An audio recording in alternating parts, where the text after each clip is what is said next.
Hello guys, welcome back to life of Jagga. ഇന്ന് നമ്മൾ ഒരു കുക്കിംഗ് പരീക്ഷണത്തിന് പോവുകയാണ്. നമ്മൾ പനീർ ഫ്രൈഡ് റൈസ് ആണ് ഇന്ന് നമ്മൾ ട്രൈ ചെയ്യാൻ വേണ്ടി പോകുന്നത്. എനിക്ക് അത്രയും കുക്കിംഗ് ഒന്നും അറിയാത്ത ആളാണ്, എന്നാലും ഞാൻ ട്രൈ ചെയ്യുകയാണ്. ആദ്യം തന്നെ നമ്മൾ പനീർ ചെറിയ ചെറിയ കഷ്ണങ്ങളായിട്ട് കട്ട് ചെയ്ത് വെച്ചിരിക്കുകയാണ്. ഒരു ചെറിയ ചെറിയ കഷ്ണങ്ങളായി കട്ട് ചെയ്യുന്നതാണ് നല്ലത്. പിന്നെ അതിനുശേഷം നമ്മൾ കുറച്ച് ക്യാപ്സിക്കം, അതുപോലെ തന്നെ ബീൻസ്, സവാള, ക്യാരറ്റ്, പച്ചമുളക്, ഗ്രീൻ പീസ് വെള്ളത്തിലിട്ട് കുതിർത്തത് ഇതെല്ലാം നമ്മൾ റെഡിയാക്കി ഇങ്ങനെ വെച്ചിരിക്കുകയാണ്. അതിനുശേഷം ഒരു പാൻ എടുക്കുക, അതിലേക്ക് കുറച്ച് എണ്ണ ഒഴിക്കുക. എന്നിട്ട് നമ്മൾ കട്ട് ചെയ്ത് വെച്ച് പനീറിനെ അതിനകത്തിട്ടൊന്ന് ചെറുതായിട്ട് ഫ്രൈ ചെയ്തെടുക്കുക. അല്ലെങ്കിൽ പൊടിഞ്ഞു പോകാൻ ചാൻസ് ഉണ്ട്, അതുകൊണ്ട് ചെറുതായിട്ടൊന്ന് ഫ്രൈ ചെയ്ത് ഒരു ലൈറ്റ് ബ്രൗൺ കളർ വരുന്ന വരെ ഒന്ന് വെച്ചിട്ട് എടുക്കുക.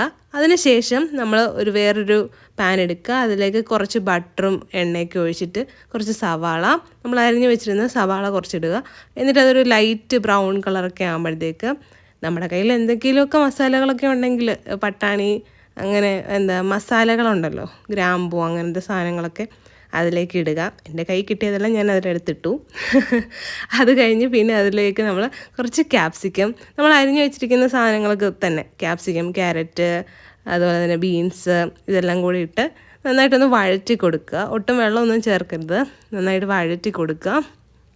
നല്ലപോലെ അത് ഒന്ന് വഴന്ന് കഴിയുമ്പം ജസ്റ്റ് അത് എടുക്കുക. എന്നിട്ട് റൈസ് നേരത്തെ വെള്ളത്തിലിട്ട് വെക്കുക. ഞാൻ ബിരിയാണി റൈസ് ആയിരുന്നു യൂസ് ചെയ്തത്. ഞാൻ പട്ടാണി ഇടുന്ന കാര്യം പറയാൻ മറന്നു പോയതാണ്. അങ്ങനെ റൈസ് ഓൾറെഡി നമ്മൾ വേവിച്ച് വെച്ചിട്ടുണ്ടായിരുന്നു. ഇതെല്ലാം കൂടെ റൈസിലേക്ക് ഇട്ടു. എന്നിട്ട് നമ്മൾ വേവിച്ച് വെച്ചിരുന്ന നമ്മുടെ പനീറും കൂടെ അതിലേക്ക് ഇട്ടിട്ട് നന്നായിട്ടൊന്ന് ഇളക്കിയെടുത്തു. അത്രയാണ് നമ്മുടെ പനീർ ഫ്രൈഡ് റൈസ് എന്ന് പറഞ്ഞാൽ. പിന്നെ കുറച്ച് ഉപ്പൊക്കെ ഇടണം അതിനിടയിൽ. റൈസ് ഞാൻ വേവിച്ചപ്പോൾ ഓൾറെഡി ഉപ്പിട്ടിട്ടുണ്ടായിരുന്നു. വേറെ മസാലാസ് ഒന്നും ഞാൻ ഇട്ടിട്ടില്ല.